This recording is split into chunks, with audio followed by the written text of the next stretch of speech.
Taesung Park used to run the Korean underworld in Chicago until a bullet destroyed his spine and his empire. 2 years of isolation in a penthouse, convinced he'd never deserve happiness again. On the night of his blind date at an exclusive steakhouse, his date took one look at his wheelchair and abandoned him without a word, confirming everything he feared. He was untouchable now, broken beyond redemption.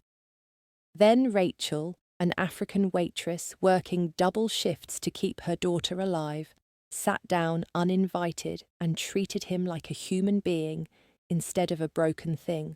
By the time her abusive ex-husband showed up in that parking lot, Taesung had already decided he would burn down every remaining connection to his violent past, risk his safety, and challenge the Russian mob to a war he might not survive, all for a woman and child who'd given him a reason to believe he wasn't just a killer waiting to happen. What neither of them knew was that his enemies had already marked them for death, and the only way to save Rachel and her daughter was to become the monster he'd spent 2 years trying to bury. Taesung watched the woman's back disappear through the golden doors of the steakhouse, and something cold settled in his chest. She hadn't even pretended. One look at his wheelchair, one moment of her smile freezing like ice, and she was gone. The expensive suit he wore meant nothing. The watch on his wrist that cost more than most cars meant nothing. The reservation at the most exclusive restaurant in Chicago meant nothing. He was just a man in a wheelchair now. His hands gripped the armrests hard enough to hurt. 2 years ago, he could have snapped his fingers and made that woman regret her existence. 2 years ago, men trembled when he entered a room. 2 years ago, his legs worked, and the Korean underground called him a king. Now he couldn't even keep a blind date from running away. "Sir, can I get you anything?" A soft voice broke through his dark thoughts. Taesung looked up, ready to snap at whoever dared to interrupt his misery. But the words died in his throat. The waitress standing beside his table had tired eyes, but a gentle smile. Her dark hair was pulled back in a simple ponytail, and her uniform was wrinkled from a long shift. She wasn't trying to hide her pity or her curiosity. She was just looking at him like he was a person. "Water," he said roughly, "and the check. I'm leaving." "You haven't ordered food yet." She tilted her head. "The steaks here are really good. It would be a shame to waste your reservation." "I said I'm leaving." His voice came out harsher than he meant. The waitress didn't flinch. Instead, she glanced over her shoulder at a corner booth where a little girl sat colouring. "My daughter and I were about to eat our dinner. Staff meal, nothing fancy. But if you're going to sit here alone and angry, you might as well have company." Taesung stared at her. "What?" "I'm Rachel." She pulled out the chair across from him without waiting for permission. "My break started 5 minutes ago, and I've been on my feet for 8 hours. So I'm sitting down whether you like it or not." Before he could respond, the little girl appeared beside the table, carrying a colouring book and crayons. She had the same dark hair as her mother and curious brown eyes that studied him without fear. "Mom, is this man eating with us?"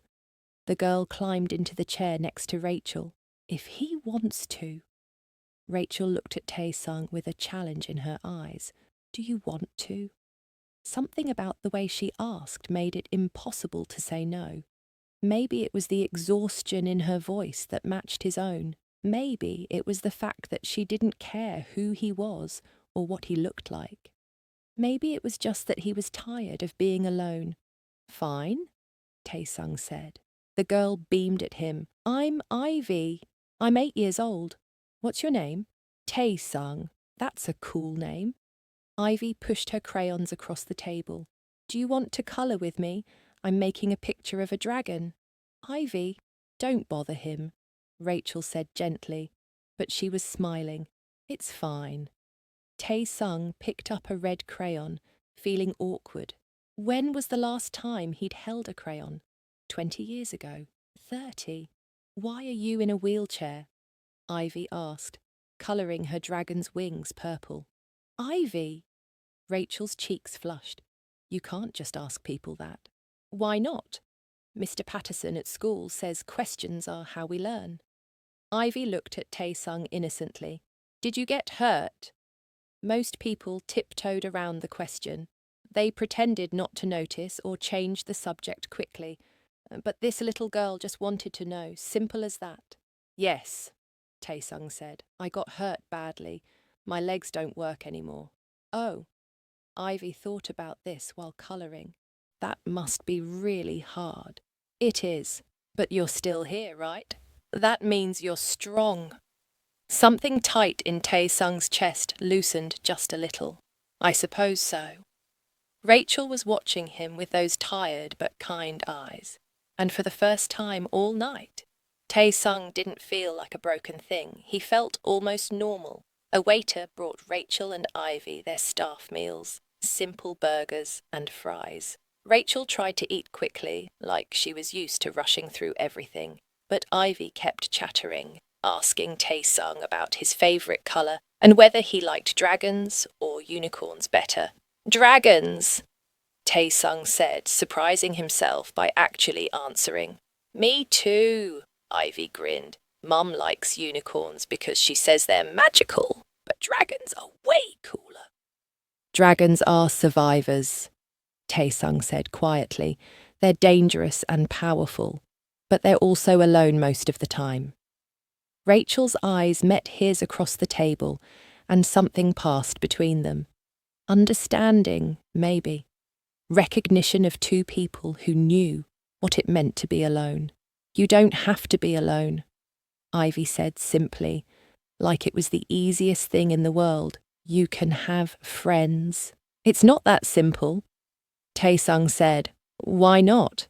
Because people like me don't get happy endings, he thought. Because I've done things that would give you nightmares. Because everyone who gets close to me ends up hurt or dead. But he couldn't say any of that to an 8-year-old girl with crayon-stained fingers. Because I'm complicated, he said instead. Everyone's complicated. Rachel stole a fry from Ivy's plate. That's not a good excuse. Tae-sung found himself almost smiling. You're very direct. I've been a waitress for 6 years and a single mom for 3. I don't have time for anything else. She met his eyes without fear or judgment. And I can tell you're the kind of man who appreciates directness. She had no idea how right she was. In his old life, people who spoke directly were either very brave or very stupid. Rachel seemed like both. Your break must be almost over, Tae-sung said, even though he didn't want them to leave. Rachel glanced at the clock and sighed. Yeah, 5 more hours on this shift. She stood up and started gathering their plates, but Ivy stayed in her seat. Can Tae-sung come back? Ivy asked her mother. I didn't finish showing him my dragon. That's up to him, honey. Rachel looked at Tae-sung with that same direct gaze. But he's welcome here any time. Tae-sung knew he should say no. He should pay his bill, go home to his empty penthouse, and forget this ever happened. Getting close to people was dangerous for everyone involved, but when Ivy smiled at him hopefully, and Rachel's tired eyes held just a little bit of light, Tae-sung heard himself say something he'd regret. I'll come back, he said, next week. Ivy cheered and threw her arms around his neck before Rachel could stop her. The sudden hug shocked Tae-sung into stillness. He couldn't remember the last time someone had touched him with such easy affection. Ivy, let him go. Rachel gently pulled her daughter back, but she was smiling. Sorry, she's very friendly. It's fine, Tae-sung said quietly, and the terrifying thing was, he meant it. Rachel took Ivy back to their corner booth, and Tae-sung sat alone at his table again. But this time, the loneliness felt different. This time, he had somewhere to come back to. He didn't notice the man in the dark coat watching him from across the restaurant. He didn't see the way the man pulled out his phone and took a photo. He didn't know that his enemies were already wondering who the waitress and the little girl were. Tae-sung ordered the most expensive steak on the menu and ate it slowly, tasting food properly for the first time in months. Across the restaurant, Ivy coloured her dragon, and Rachel went back to serving tables with a small smile on her face. Neither of them knew that this one simple dinner had just changed everything. Neither of them knew that falling for each other would be the most dangerous thing they'd ever done. 3 weeks had passed, and Tae-sung had been to the steakhouse 9 times. He told himself he came for the food. The lie lasted. Until the 4th visit, when he ordered the same meal he'd had the week before, just to have an excuse to stay longer. The truth was simple and terrifying. He came to see Rachel. She worked the evening shift every Tuesday, Thursday, and Saturday. Tae-sung knew her schedule better than his own now. He knew she brought Ivy on weekends when school was out. He knew she drank her coffee black with 2 sugars. He knew the way her eyes crinkled when she laughed at something Ivy said. He was falling, and there was no way to stop it. "You're playing with fire, boss." Tae-sung looked up from his menu to find Yoon standing beside his table. His former right-hand man wore an expensive suit that couldn't hide the danger in his eyes. Yoon had been with him for 15 years, through every battle and every bloody night. "I'm having dinner," Tae-sung said coldly. "That's all. 9 times in 3 weeks. Yoon sat down without being invited. "You haven't left your penthouse in months, and suddenly you're at the same restaurant 3 times a week. People are noticing. Let them notice. The wrong people are noticing." Yoon's voice dropped lower. "Dimitri's men have been watching you. They see you with the waitress. They see the kid." Tae-sung's blood went cold. Dimitri ran the Russian operations on the south side. He'd been trying to take over Tae-sung's old territory for 2 years, ever since the accident. The fact that Dimitri's men were watching meant trouble. "I'm out of the life," Tae-sung said. "Everyone knows that." "Are you?" Yoon leaned forward. "Because the man I know wouldn't give up everything for a woman he barely knows. The man I know would walk away before putting innocent people in danger." "Get out of my sight." Yoon stood slowly. "I'm trying to protect you, and I'm trying to protect her. Because once Dimitri figures out you care about something, he'll use it against you." He walked away before Tae-sung could respond. The warning settled heavy in Tae-sung's stomach, but then Rachel appeared with her tired smile and a glass of water, and all his careful logic disappeared.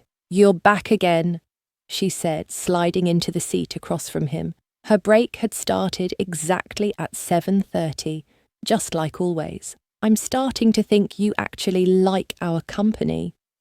"Maybe I do." The words came out rougher than he intended. Rachel studied his face. "Bad day?" "Something like that." She reached across the table and squeezed his hand quickly before pulling back. The brief touch sent electricity up his arm. "Want to talk about it?" "No." Then, because she was looking at him with those understanding eyes, he added, "A friend warned me about something. He thinks I'm making a mistake." "What kind of mistake?"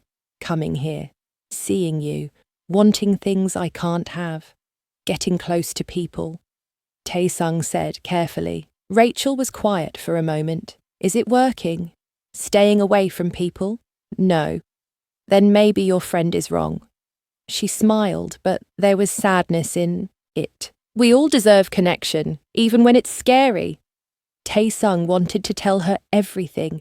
He wanted to explain that connection for men like him meant danger for everyone involved, but Ivy bounded up to the table with her colouring book, and the moment passed. "Tae-sung, look, I finished the dragon." Ivy shoved the picture across the table proudly. He studied the colourful drawing seriously. "It's very fierce." "Just like you," Ivy said matter-of-factly. "Mum says you have a fierce face, but a good heart." Rachel's cheeks flushed. "Ivy, I said that in private." "Why?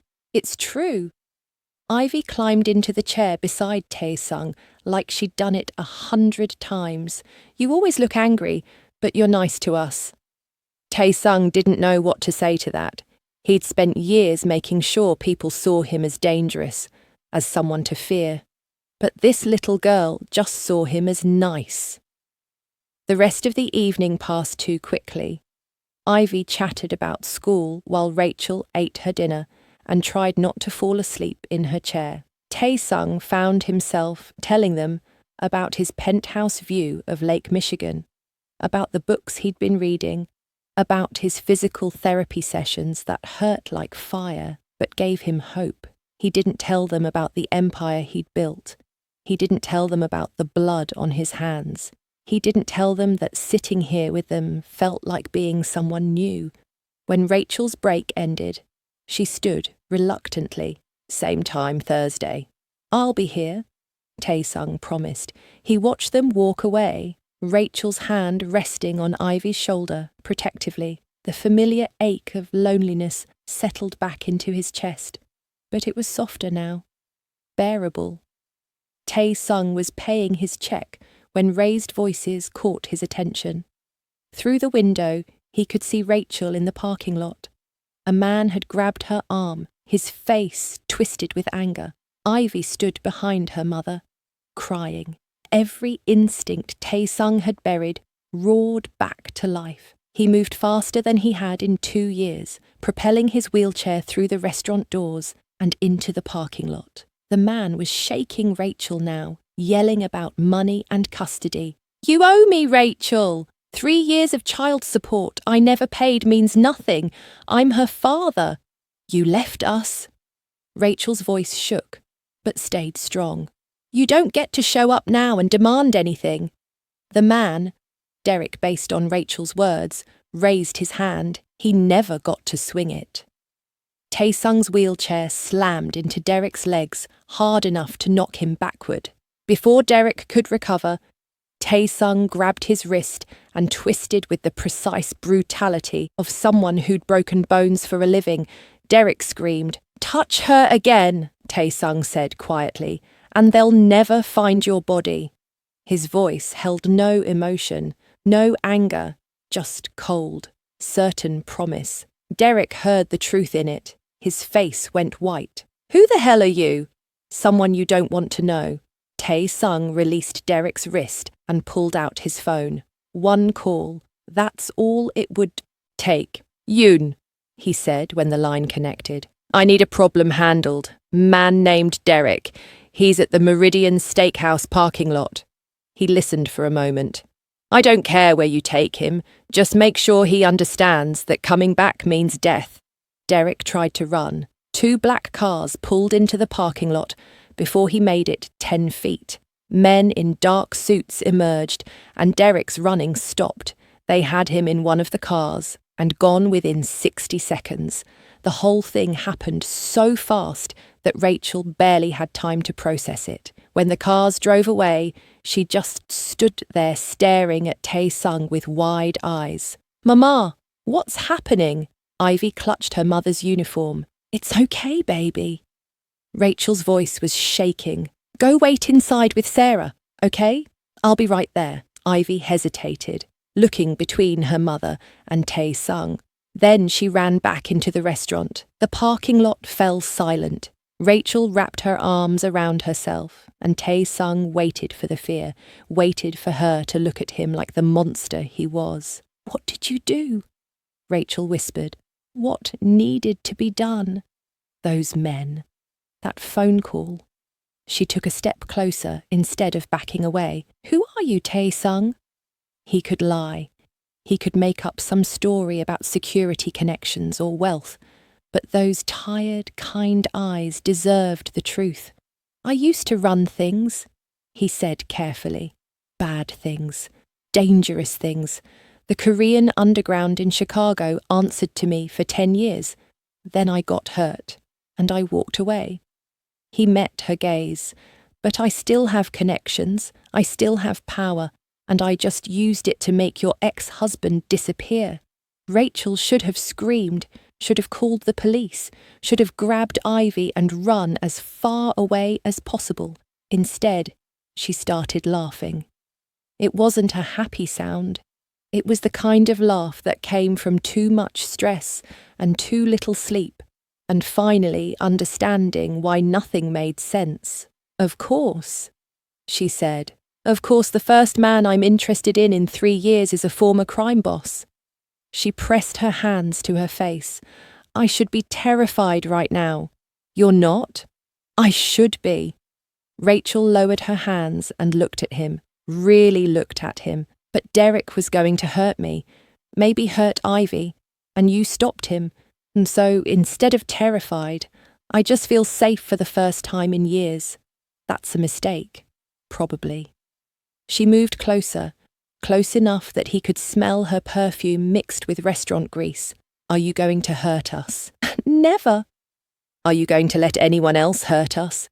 Not while I'm breathing. Rachel nodded slowly, like she'd made a decision. Then, maybe this isn't a mistake. Maybe it's just complicated. Rachel. Her name came out rough. You don't understand what you're saying. Getting close to me puts you in danger.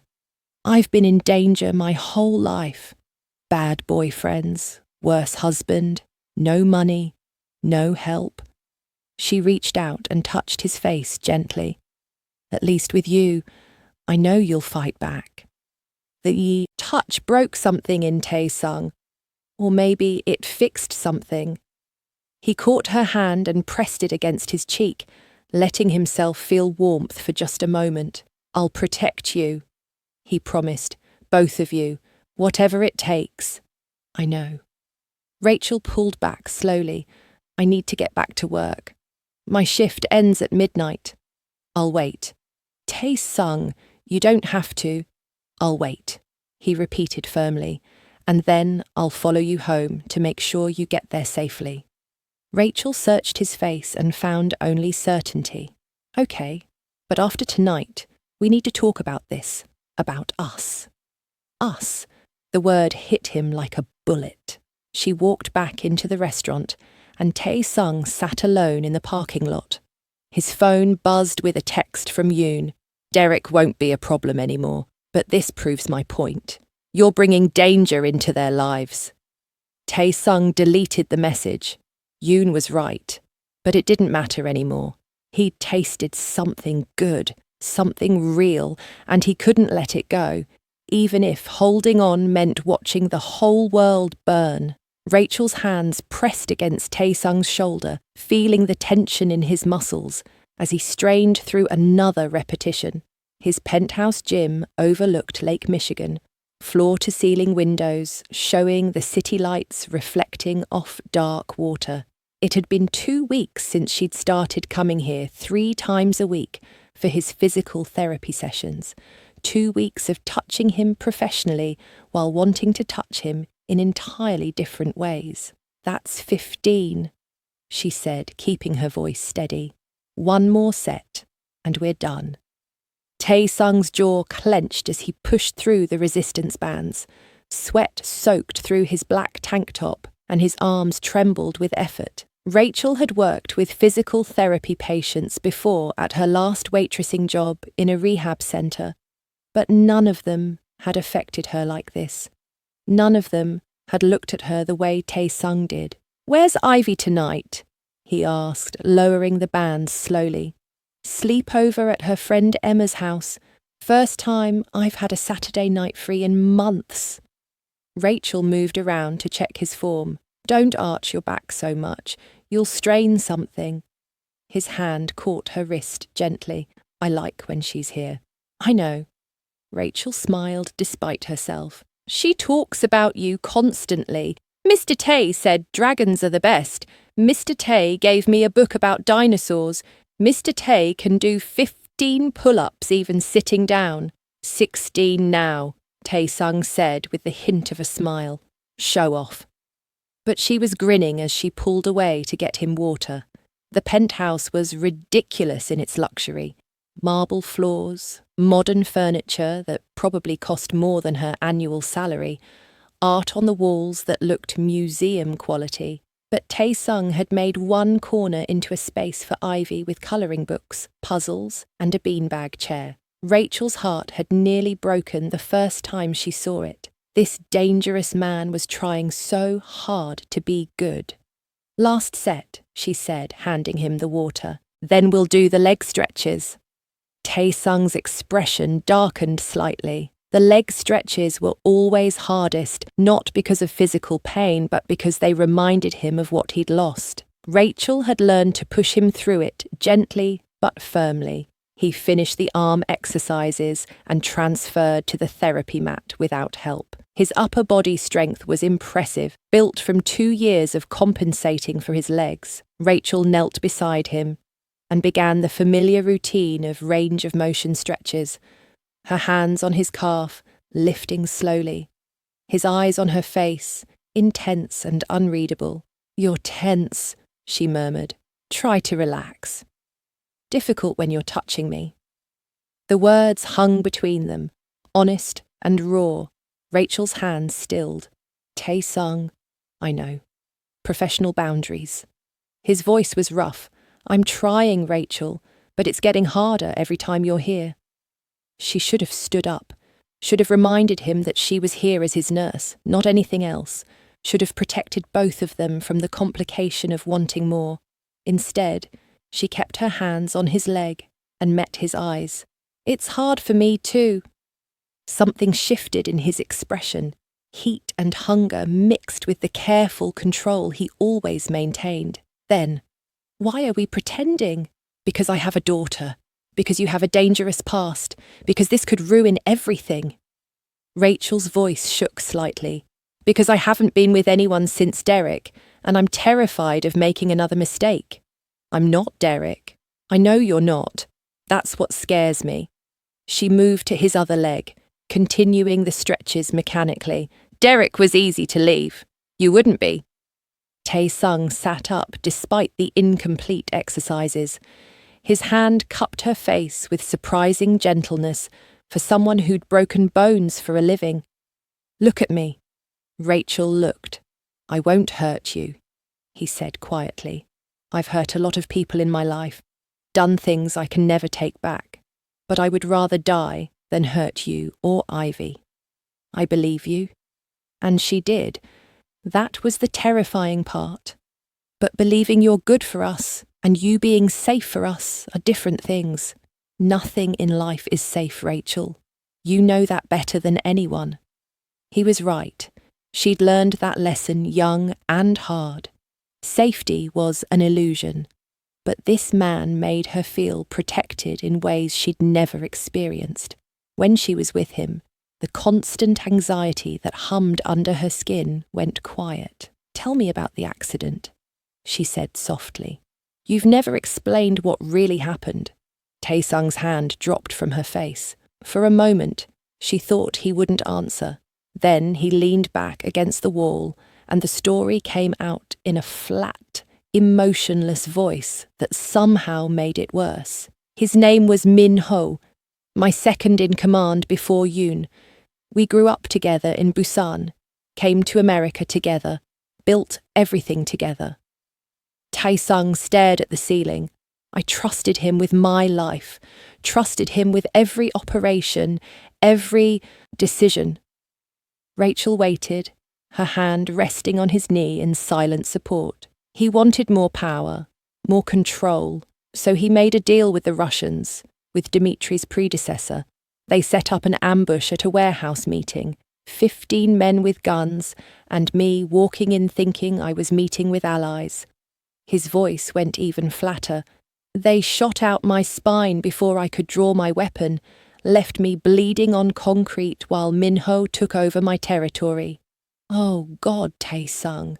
I survived because Yoon found me, got me to a hospital, but the damage was done. He finally looked at her, and the pain in his eyes made her chest ache. Minho died 6 months later in a territory dispute. Someone else's bullet. I never got my revenge. Maybe that's better, Rachel said quietly. Maybe not getting revenge is what let you become someone new. Someone new? He laughed bitterly. I'm the same person, Rachel, just broken. No. She moved closer, settling between his legs on the mat. You're someone who colours dragons with my daughter, someone who reads books and does physical therapy and protects people. That's not the same person who ran a criminal empire. Those things don't erase what I've done. I'm not asking you to erase anything. I'm asking you to see what I see. Rachel took his face in both hands. You've given me a reason to hope again. Let me give you a reason to believe you can be more than your past. Tae-sung pulled her forward suddenly, and Rachel found herself in his lap. His wheelchair was nearby, but he was strong enough to hold her against him on the mat, strong enough to make her feel small and protected. You're the reason, he said roughly. You and Ivy. Why I do the therapy, even when it feels pointless. Why I want to get stronger. Why I think maybe I deserve something good for once in my miserable life. Rachel's heart was pounding. Tae-sung, I don't know if I'm ready for this. Then tell me to stop. He kissed her before she could respond, deep and hungry, his hand tangling in her hair, pulling her closer. Rachel made a small sound against his mouth, her hands gripping his shoulders. The kiss tasted like want and need and 2 years of loneliness finally breaking open. She should stop this, should remember all the reasons this was complicated and dangerous and potentially disastrous. She kissed him back instead. Tae-sung's other hand slid down her back, pressing her against him. The wheelchair might limit his mobility, but it didn't limit his strength or his desire. He kissed her like a man who knew exactly what he wanted and wasn't afraid to take it. When they finally broke apart, both breathing hard, Rachel rested her forehead against his. This is a bad idea. Probably the worst I've had in years. He kissed her again, softer this time. But I'm done pretending I don't want you. Ivy has a sleepover. I know. I don't have to be home until tomorrow afternoon. Tae-sung's eyes darkened with understanding. Rachel, are you sure? She wasn't sure of anything except that she was tired of being afraid, tired of letting fear dictate every choice, tired of being alone. Show me, she whispered. Show me that wanting you isn't a mistake. He kissed her answer away, and then he was lifting her, moving them toward his bedroom with a combination of upper body strength and determination. Rachel helped, their movements awkward but urgent, until they tumbled onto his massive bed together. The city lights filtered through the windows, casting shadows across them both. Tae-sung's hands were surprisingly gentle as they explored, learning the shape of her. Rachel's scrubs came off, then his workout clothes, until there was nothing between them but breath and heat. I haven't done this since the accident. Tae-sung admitted quietly. If I do something wrong, tell me. Rachel kissed him deeply. You won't. He proved her right. His wheelchair might limit some things, but his hands and mouth and the fierce concentration in his eyes made up for everything else. He touched her like she was precious, like she was the only good thing in his dark world. When he finally moved inside her, slow and careful and perfect, Rachel buried her face against his neck and let herself feel everything. The loneliness breaking apart, the walls coming down, the terrifying, exhilarating sensation of falling for someone who could destroy her. Tae-sung held her through it all, whispering her name like a prayer, moving with a controlled passion that made her understand why this man had been dangerous. He brought that same intensity to everything he did. Afterward, Rachel lay against his chest, listening to his heartbeats slow. His hand traced lazy patterns on her bare shoulder, and the silence between them felt comfortable. Right. Stay tonight, Tae-sung said quietly. I know you have to go tomorrow, but stay tonight. Okay. Rachel tilted her head to look at him. But tomorrow we figure out what this means, what we're doing. What do you want it to mean? She thought about Ivy asking when they'd see Mr. Tay again. Thought about how safe she felt here, how alive. Thought about all the reasonable objections, and how none of them seemed to matter when she was in his arms. I want to try, she said finally. I want to see if we can make this work, despite everything. Tae-sung kissed her forehead gently. Then, we'll make it work. It was a promise neither of them knew if they could keep. But lying there in the darkness, Rachel let herself believe it anyway. Let herself imagine a future where the dangerous man and the tired waitress and the little girl who loved dragons all found a way to be a family. Outside the window, Chicago glittered with 1,000 lights. Somewhere in those streets, enemies watched and waited. Somewhere, danger was brewing. But for one perfect night, Rachel let herself forget all of that. She let herself just feel safe and wanted, and maybe even loved, even if it couldn't last forever. She had this moment. And for now, that was enough. Rachel's apartment smelled like garlic and tomato sauce.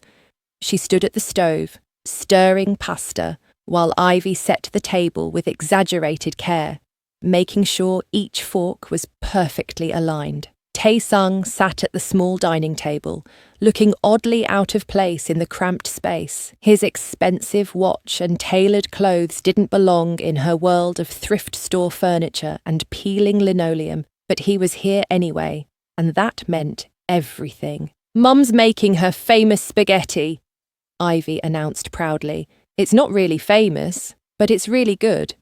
I'm sure it is, Tae-sung said. And Rachel caught the warmth in his voice that he reserved only for them. 3 weeks had passed since that night in his penthouse. 3 weeks of stolen moments between her shifts and his therapy sessions. 3 weeks of learning how to be together, despite every logical reason they shouldn't be. Rachel had never been happier or more terrified in her life. Can you grab the bread from the oven? She asked Tae-sung. He manoeuvred his wheelchair to the oven with practiced ease, using the special grips Rachel had noticed he'd started carrying. He was adapting, finding ways to do normal things, finding ways to fit into their life. I got 100 on my spelling test, Ivy said, climbing into her chair.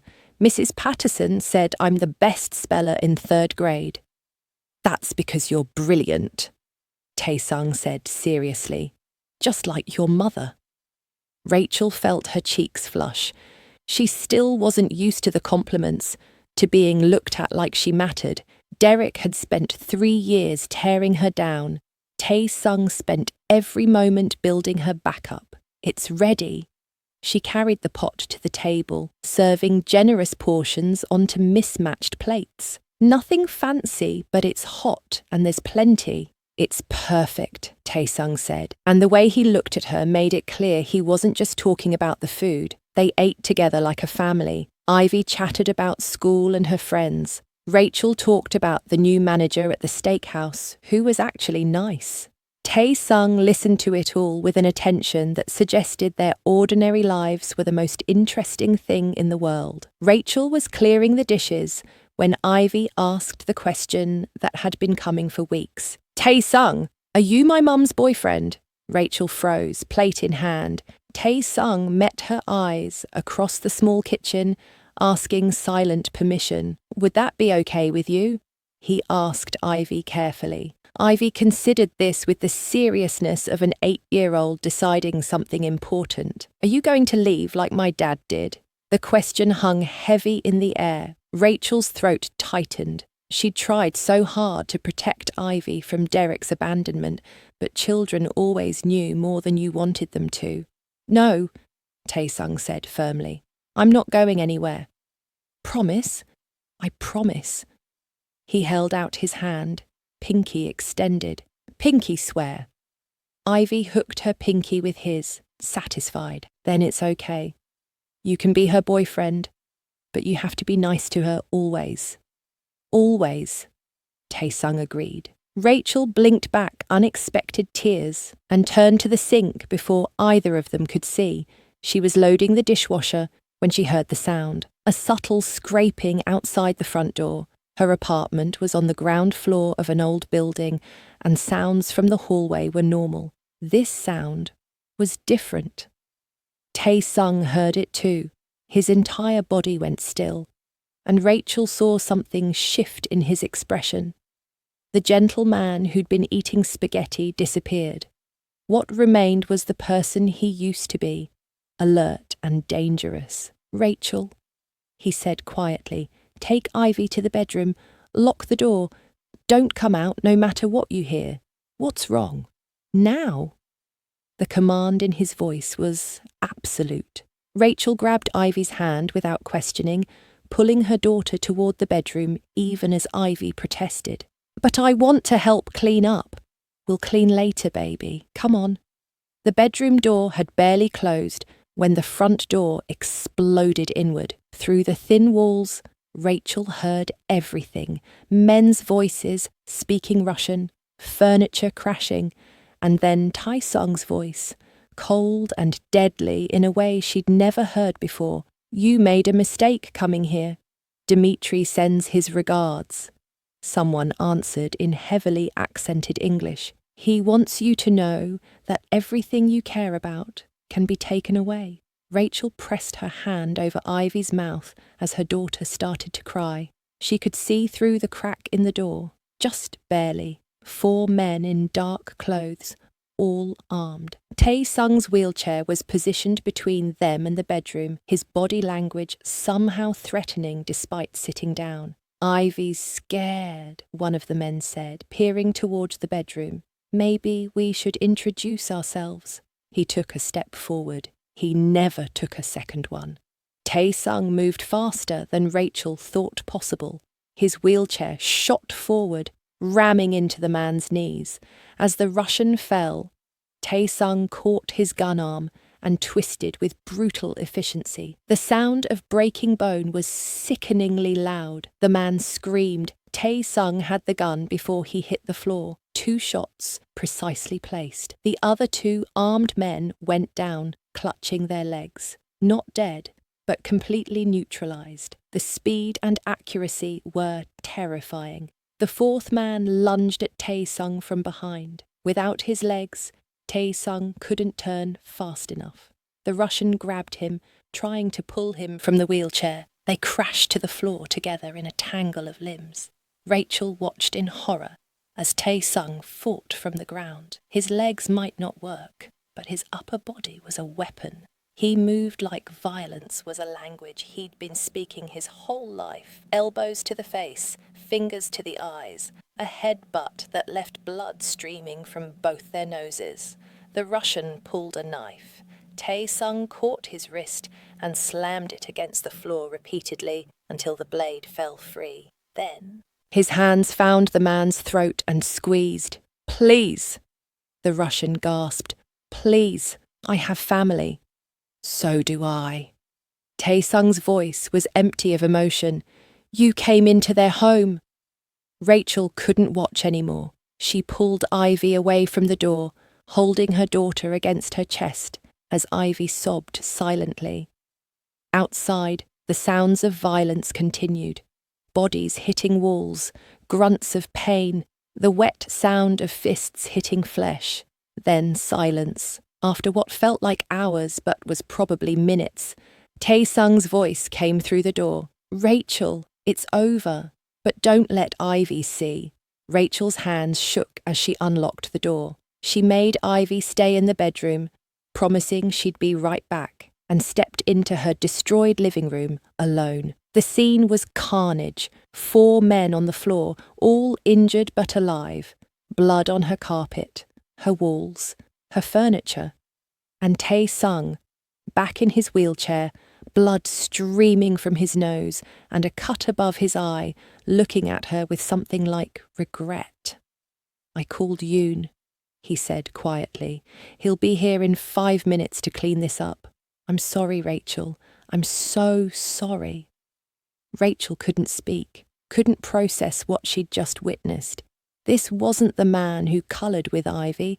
This wasn't the man who'd made love to her gently. This was someone else entirely, someone terrifying. You killed them, she whispered. No, they're alive. Hurt, but alive. He wiped blood from his face. If I wanted them dead, they would be dead. The casual way he said it made everything worse. Rachel wrapped her arms around herself, suddenly cold despite the warm apartment. This is my fault, Tae-sung continued. I knew being with me would bring danger. I knew it, and I was selfish anyway. I wanted you so badly that I ignored every warning. They could have hurt Ivy. Rachel's voice broke. They could have hurt my daughter. I know. I would have died before letting that happen. He looked at her with devastation in his eyes. But next time, I might not be here. Next time, they might come when you're alone. The words hit like a physical blow, because he was right. Tonight proved everything Rachel had been trying not to think about. Loving Tae-sung meant living in constant danger. It meant men with guns breaking into her home. It meant her daughter crying in fear. It meant this could never work. You need to leave, Rachel said. Rachel, you need to leave right now. Her voice was getting louder, hysteria creeping in. Before Ivy comes out here and sees this, before she sees what you really are. Tae-sung flinched like she'd slapped him. What I really am. A killer, a criminal, someone who lives in a world where violence solves everything. Tears streamed down Rachel's face. I tried to pretend you were different. I tried to pretend we could have something normal, but this is your normal, isn't it? Yes, he said quietly. This is who I am. Then we can't do this. Rachel was shaking now, adrenaline and fear and heartbreak mixing into something unbearable. I have to protect Ivy. That's my job, my only job, and I can't protect her from your world. Let me protect you both. Let me end this threat permanently. And then what? Another threat comes. Another enemy? Another night of violence in my home? She shook her head violently. No, no more. We're done. Tae-sung looked like she'd put a bullet in him. Rachel, please, let's talk about this when you've calmed down. I am calm, she shouted. I'm finally thinking clearly for the first time in weeks. This was a mistake, all of it. We were a mistake. The words destroyed something in his expression. He nodded slowly, accepting her decision even as it killed him. Okay, if that's what you need. It is. Can I say goodbye to Ivy? No. Rachel's voice cracked. It's better if you just go. Clean breaks hurt less. That was a lie, and they both knew it. But Tae-sung didn't argue. He moved toward the door, navigating around the injured men and the destruction. At the threshold, he stopped. I love you, he said without turning around. I know I never said it before, but I love you. Both of you. That's why I'm leaving. Rachel pressed her fist against her mouth to keep from sobbing. She didn't answer. Couldn't answer. Tae-sung left. Yoon arrived minutes later with a clean-up crew. They were efficient and professional, removing the injured men and scrubbing away the blood.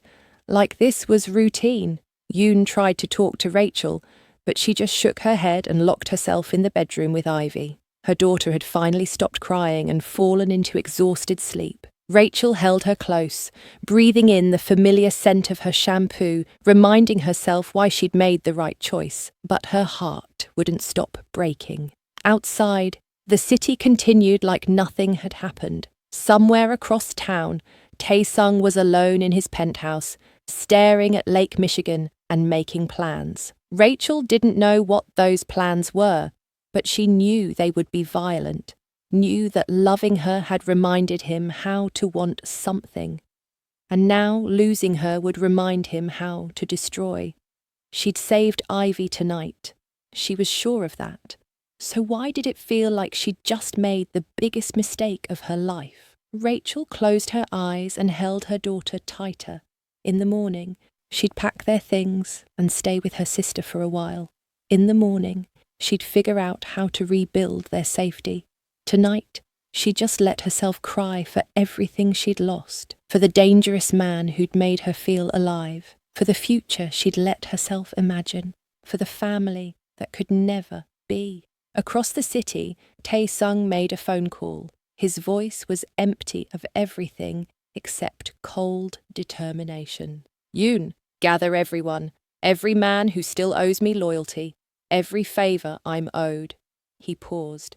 We're ending this. Dmitri wanted a war. Now he's going to get one. Boss, are you sure? I have nothing left to lose, Tae-sung said flatly. That makes me very dangerous. He hung up and stared at the empty penthouse, at the corner where Ivy's colouring book still sat, at the bed where Rachel had slept in his arms. Then he started planning. If he couldn't have happiness, he'd settle for revenge, and he'd make sure Rachel and Ivy were safe, even if they never knew it was him protecting them from the shadows.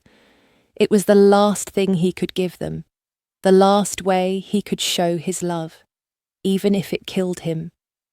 Rachel hadn't slept properly in 14 days. She lay in her sister's guest room, staring at the ceiling while Ivy breathed softly in the bed beside her. Every night was the same.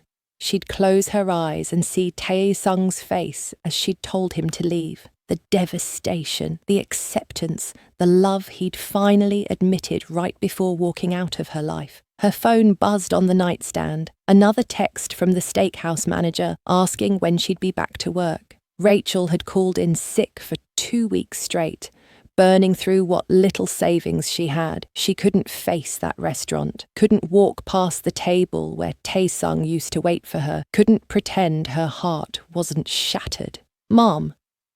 Ivy's sleepy voice broke the silence. Are you awake? Yeah, baby. Can't sleep. Ivy rolled over to face her in the darkness. I miss Mr. Tae. Rachel's chest tightened. I know you do. Why can't we see him anymore? Did I do something wrong? No, sweetie, never. You didn't do anything wrong. Then why? Ivy's voice was small and confused. He promised he wouldn't leave like Dad did. He pinky swore. Rachel pulled her daughter close, blinking back tears. It's complicated, Ivy. That's what grown-ups always say when they don't want to tell the truth. Ivy was quiet for a moment. I heard the fighting that night. I know those bad men came. Is that why we left? There was no point lying. Ivy was smart enough to have figured out most of it anyway. Yes, I was scared that being around Tae-sung would keep bringing danger to us. But, Mum, danger came to us anyway. We've been hiding at Aunt Lisa's for 2 weeks, and you're sad all the time. Ivy looked up at her with those 2 wise eyes. Isn't being sad a different kind of danger? The simple truth of it hit Rachel like a punch. Out of the mouths of children came clarity she'd been avoiding. She'd left Tae-sung to keep Ivy safe, but what kind of safety was this? Living in fear, jumping at every sound, teaching her daughter that love meant running away when things got hard. You're right, Rachel whispered. You're absolutely right. So, can we go see him? Rachel thought about the last 2 weeks, about the constant anxiety that hummed under her skin, worse now than when she'd been with Tae-sung, about the emptiness that had settled into her bones, about lying awake, wondering if he was okay, if he was safe, if he was thinking about her too. She'd chosen safety over happiness, and ended up with neither. Yeah, she said, making the decision in her heart even as fear tried to pull her back. Yeah, baby, we can go see him.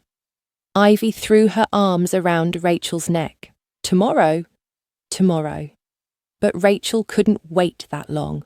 After Ivy fell back asleep, she slipped out of bed, and got dressed in the dark. She left a note for her sister and took a cab across the city to the address she'd memorized, but never visited alone. Taesung's penthouse building stood against the night sky, all glass and steel and wealth.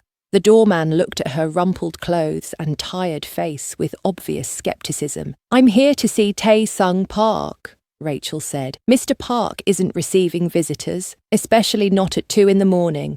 Please, just call up and tell him Rachel is here. If he says no, I'll leave."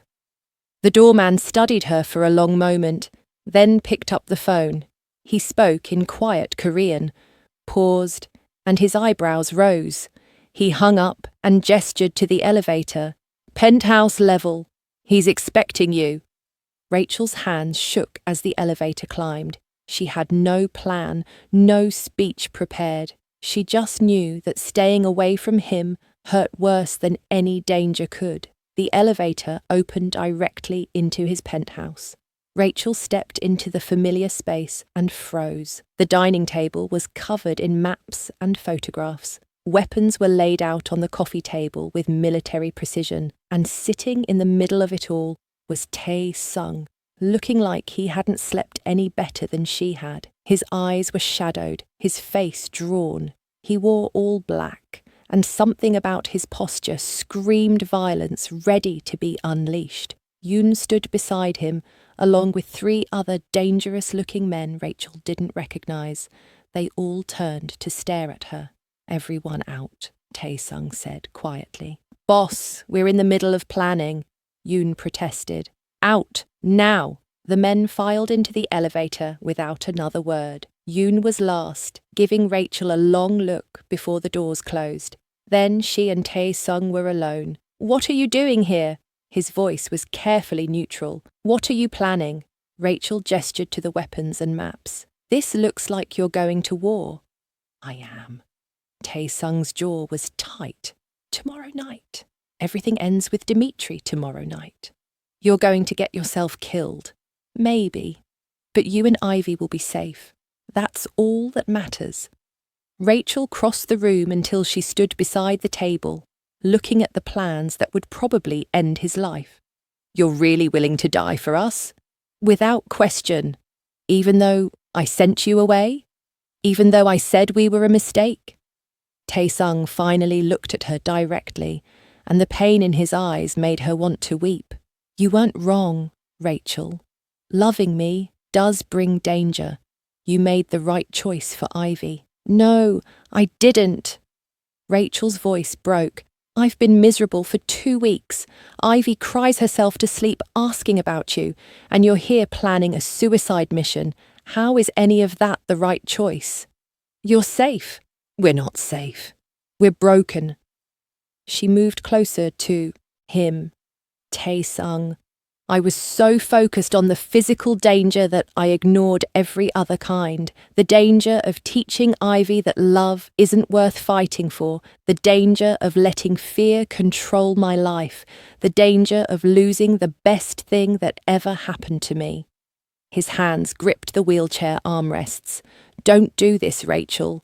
Don't make this harder." "I'm not here to make it harder. I'm here to make it easier." She knelt beside his wheelchair, taking his face in her hands. "I'm here to tell you that I choose you. Danger and all, I choose us. Rachel." Her name came out strangled. "I love you," she said fiercely. "I've loved you since you made Derek disappear, since you coloured dragons with my daughter, since you held me like I was something precious, and I'm not letting you die tomorrow thinking I don't." Taesung pulled her into his lap roughly, burying his face in her neck. His shoulders shook, and Rachel realised he was crying. She'd never seen him cry before. This dangerous man who faced violence without flinching was falling apart in her arms. "I thought I'd lost you," he whispered against her skin. "I thought I'd destroyed the only good thing in my life." "You didn't lose me. I was just scared." Rachel held him tighter. "But I'm done being scared. I'm done running. We face this together, or we don't face it at all." He pulled back to look at her, tears still wet on his face. If you stay with me, I can't promise safety. I can only promise that I'll fight like hell to protect you. That's all I need." She kissed him softly. That, and the promise that you'll cancel whatever death wish plan you have for tomorrow. "Rachel, Dimitri won't stop until one of us is dead. Then we'll deal with him together, not with a suicide mission, with strategy and backup and actual planning." She cupped his face. "You're not alone anymore, remember. You don't have to be the lone dragon." Something shifted in his expression, hope mixed with determination. "You're really staying?" "I'm really staying. Me and Ivy both, if you'll still have us." "If I'll still have you?" Taesung laughed, the sound halfway between joy and disbelief. "Rachel, you and Ivy are the only thing I want in this world." He kissed her then, deep and desperate. Rachel kissed him back with 2 weeks of loneliness and longing pouring out. His hands tangled in her hair, pulling her closer. She wrapped her arms around his neck and let herself feel everything. The relief, the rightness, the absolute certainty that this was where she belonged.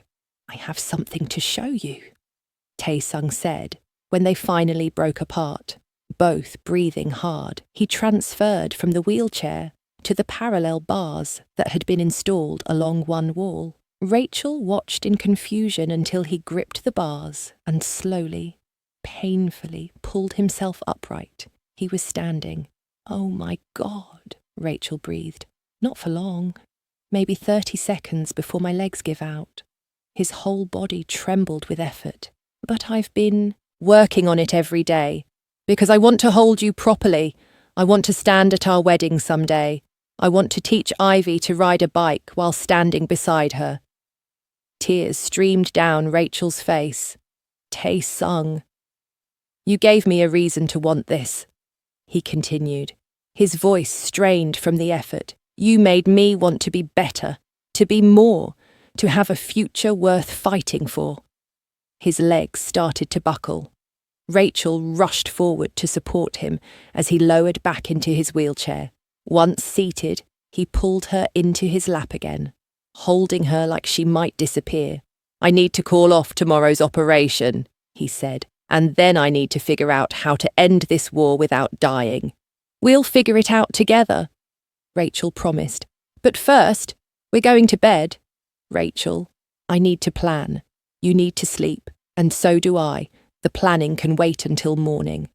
She kissed him again, softer this time. "Please, I just got you back. Let me hold you for one night before we face the danger." Taesung searched her face and found only love and determination. "Okay, one night." He made the necessary calls while Rachel cleared the weapons from the coffee table. The operation was postponed. His men were told to stand down. Tomorrow they'd regroup and plan properly. Tonight they had each other. In his bedroom, they undressed slowly, relearning each other's bodies. When Taesung pulled Rachel onto the bed, she went willingly, desperately. Their lovemaking was different this time, urgent and emotional, flavoured with the knowledge of how close they'd come to losing this forever. "I love you," Taesung said against her skin. "I love you so much it terrifies me." "Good," Rachel gasped as he moved inside her. "Be terrified together. Be brave together. Just be together." They made love with new intensity, their bodies saying everything words couldn't, promises and apologies and fierce commitment. When they finally collapsed together, both exhausted, Rachel curled against his side and listened to his heartbeat slow. "Tomorrow we face Dimitri," Taesung said quietly. "But we do it smart. We do it with help, and we do it together." "Together," Rachel agreed. She fell asleep in his arms, finally peaceful for the first time in 2 weeks. Outside the windows, Chicago glittered with danger and possibility. Somewhere in those streets, enemies still waited, but tomorrow they'd face them united. Tonight, they just held each other, and chose love over fear. It wasn't safe, it wasn't smart, but it was right. And sometimes that was enough. The meeting with Dmitri happened on neutral ground, in a warehouse owned by neither side. Taesung rolled in flanked by Yoon and 8 of his most trusted men. Rachel waited in an armoured car outside, her phone clutched in her hand, ready to call the police if things went wrong. But things didn't go wrong. Taesung had spent his entire life building power through violence. Now he dismantled that same power with words. He offered Dmitri everything. Territory, connections, business operations, all of it, freely given, in exchange for one thing. Leave them alone, Taesung said, sliding photographs of Rachel and Ivy across the table. These two are untouchable.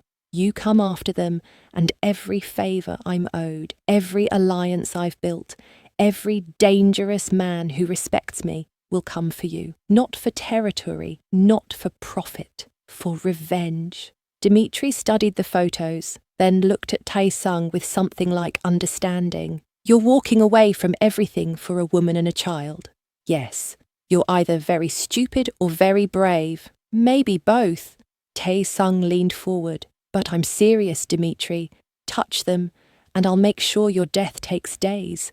I might be in a wheelchair, but I can still make a man beg for mercy he'll never receive. The coldness in his voice convinced Dmitri more than any threat could.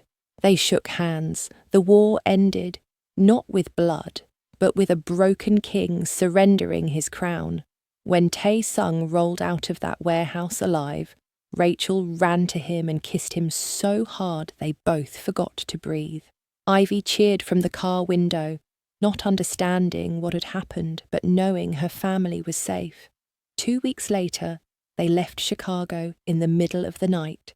Portland, Oregon welcomed them with rain and green trees and the promise of anonymity. The safe house Taesung had arranged was actually a modest 2-story home in a quiet neighbourhood. Nothing like his Chicago penthouse. No marble floors or expensive art, just a normal house with a backyard and neighbours who waved hello. It was perfect. This is ours. Ivy ran through the empty rooms, her voice echoing, all of it, all of it. Taesung confirmed from his wheelchair, your mum gets to pick out all the furniture, but I already claimed the garage for my gym. Rachel stood in the living room, looking out at the garden that needed work and the fence that needed painting. It was everything she'd ever wanted and never thought she could have. A home, safety, a fresh start. Thank you, she said quietly. Taesung rolled to her side, taking her hand. Thank you for giving me a reason to want this. They settled into Portland, like people learning to breathe after almost drowning. Rachel found work at a small diner where nobody knew about Chicago or gang wars or dangerous men. Ivy started at the local elementary school and made friends quickly. And Taesung began the hardest work of his life, learning to be normal. His physical therapy intensified now that danger wasn't constantly interrupting. Rachel worked with him every morning in the garage gym, pushing him through exercises that left them both sweating and exhausted.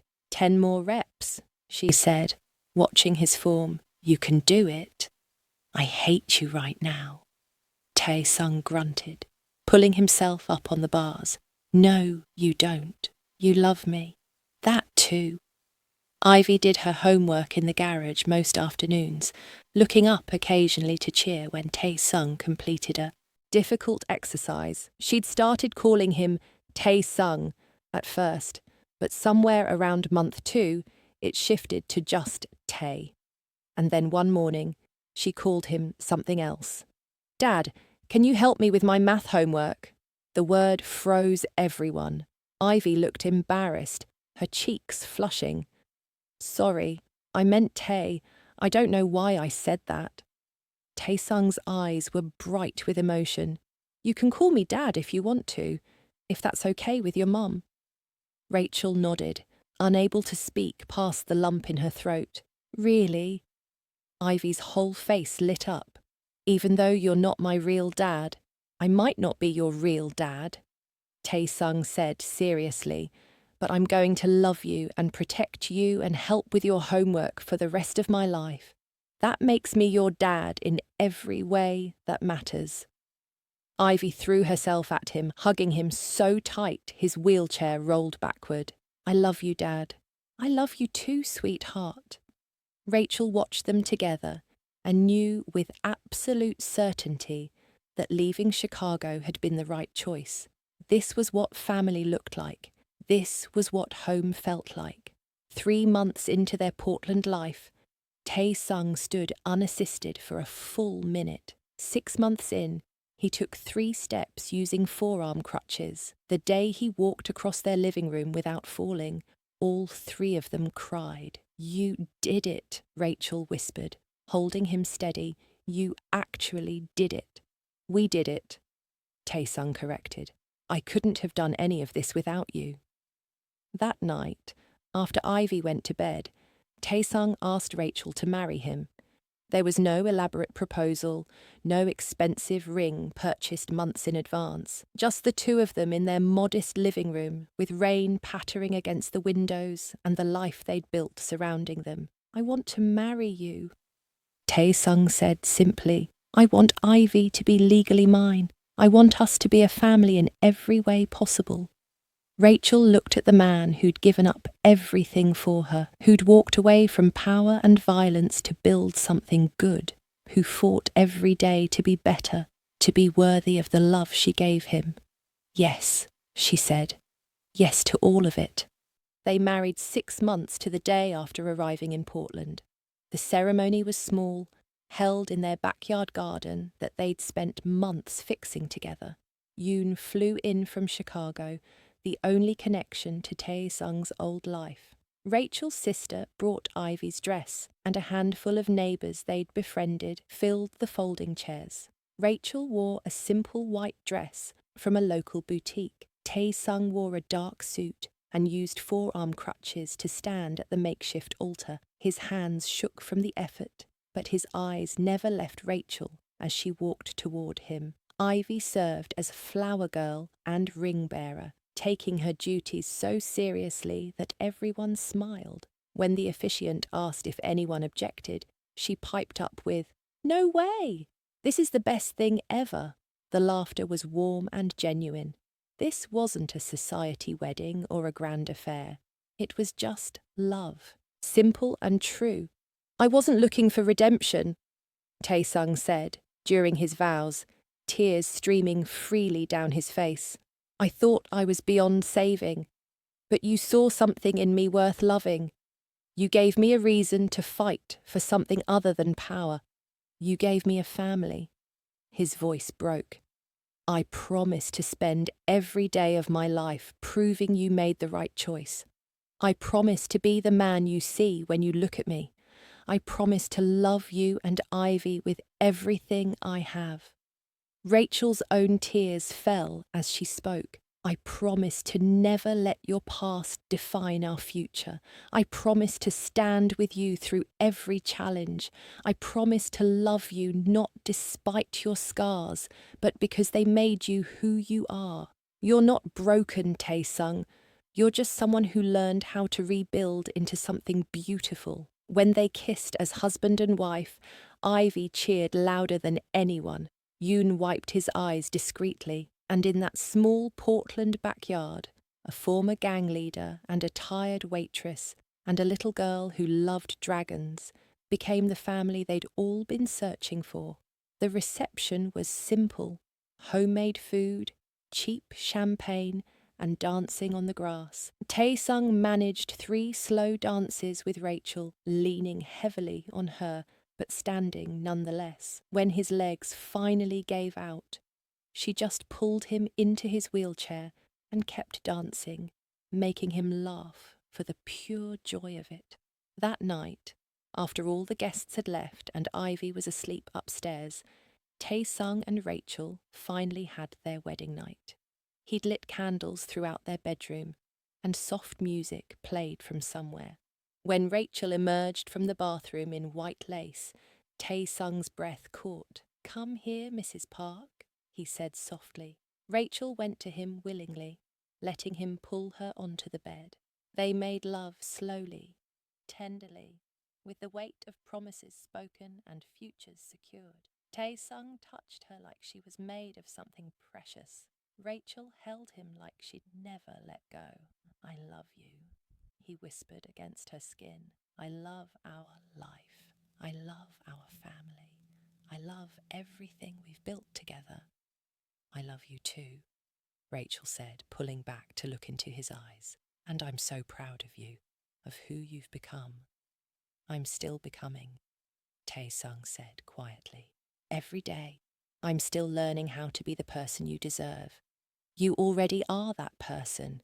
You just needed to believe it." They fell asleep, tangled together, husband and wife, partners in every sense. Outside their window, Portland slept peacefully. No enemies waited in the shadows. No violence lurked around corners. Just a quiet neighborhood and a normal life and the beautiful simplicity of safety. In the morning, Rachel woke to find Tae-sung already up, standing at the window using his crutches. She watched him from the bed. This man who'd fought so hard to reclaim pieces of himself. "What are you thinking about?" she asked. He turned, smiling.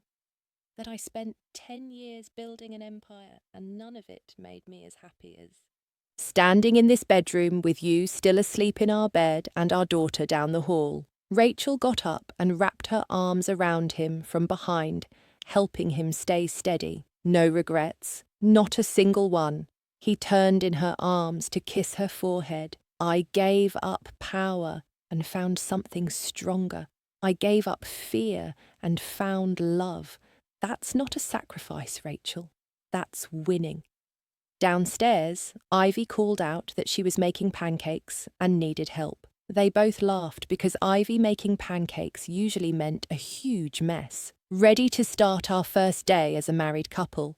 Rachel asked. "Ready to start the rest of our lives," Tae-sung corrected. They went downstairs together, him leaning on crutches and her walking beside him. Their home smelled like slightly burned pancakes and coffee. Ivy had flour in her hair and syrup on her pajamas. It was chaotic and imperfect and absolutely perfect. The former Mafia king helped his daughter flip pancakes while his wife laughed at them both. And in that moment, Tae-sung Park knew with absolute certainty that he'd made the right choice. Power was temporary. Fear was exhausting. Violence was empty. But family was forever. And forever started now. Thank you so much for reading The Unexpected Love. This story of redemption, second chances, and finding family in unexpected places was created with love. I'd absolutely love to hear from you. Please take a moment to subscribe if you enjoyed this story and want more emotional romance tale. Comment below and tell me where you're watching from and share your thoughts. What was your favourite moment? Did Tae-sung's transformation move you? What did you think of Rachel's brave choice? Your feedback means everything and helps me create more stories you'll love. Drop a comment right now. I read every single one. Watching from USA, UK, Canada, Trinidad and Tobago. Let me know in the comments. I love connecting with readers from around the world. Bye for now.